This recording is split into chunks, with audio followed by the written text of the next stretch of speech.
to govern themselves in the New World.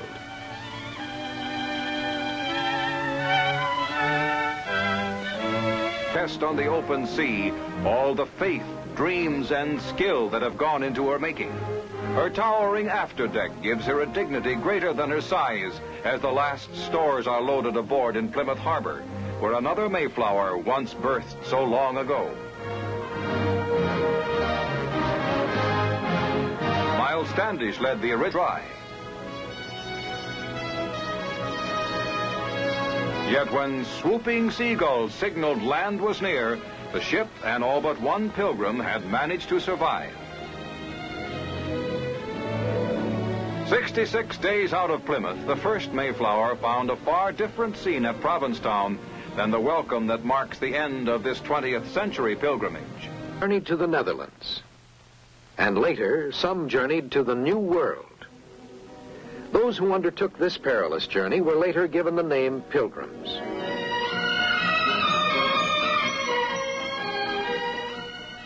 Early in September 1620, a group of pilgrims sailed for the New World aboard a former merchant ship called the Mayflower. Many of the sailors aboard the Mayflower had already sailed to the New World on cargo or fishing ships. They were a skilled crew.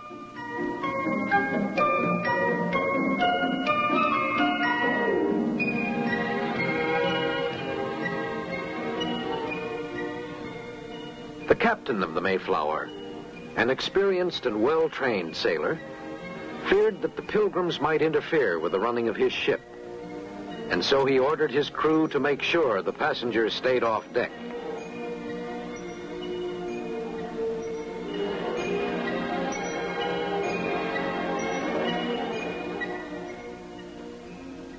Conditions below were frightful.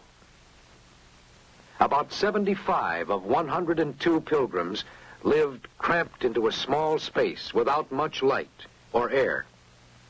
Over 30 of the passengers were children.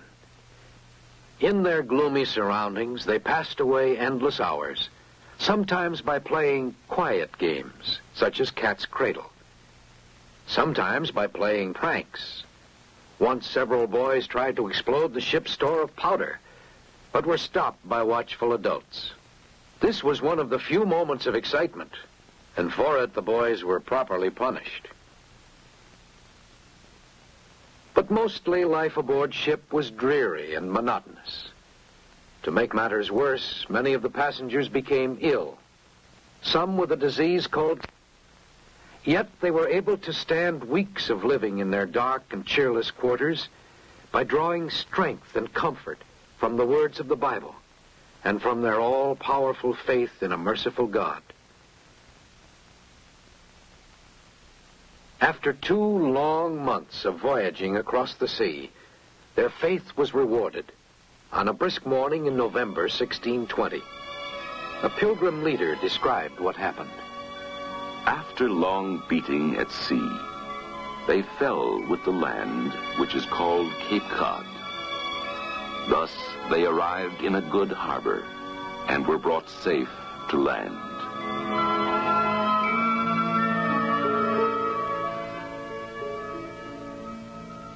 They fell upon their knees and blessed the God of heaven who had brought them over the vast and furious ocean and delivered them from all the miseries and perils thereof.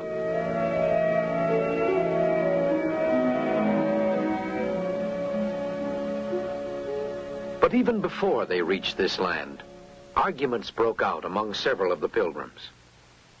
Some of the men argued that once on shore, the Pilgrims must stay together for their own safety.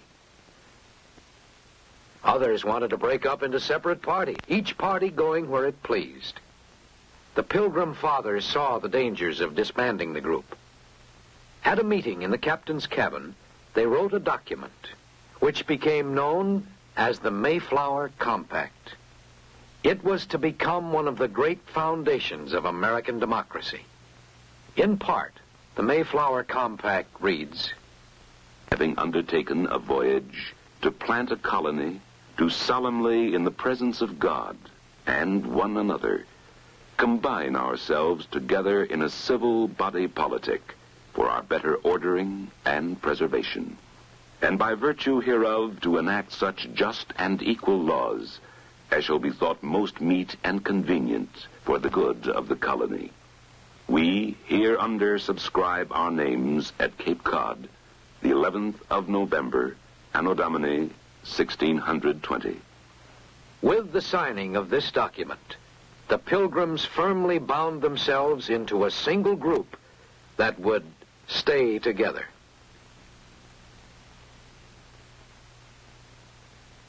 Now, using the small boat or shallop that had been carried in the Mayflower, a scouting party set out to explore the mainland. A courageous expedition, since they had no idea as to what dangers might await them on shore. Because Indians were their greatest fear, most of the men were armed. But they saw no Indians. Cautiously, they moved inland across the shores of the New World. Discovery followed discovery.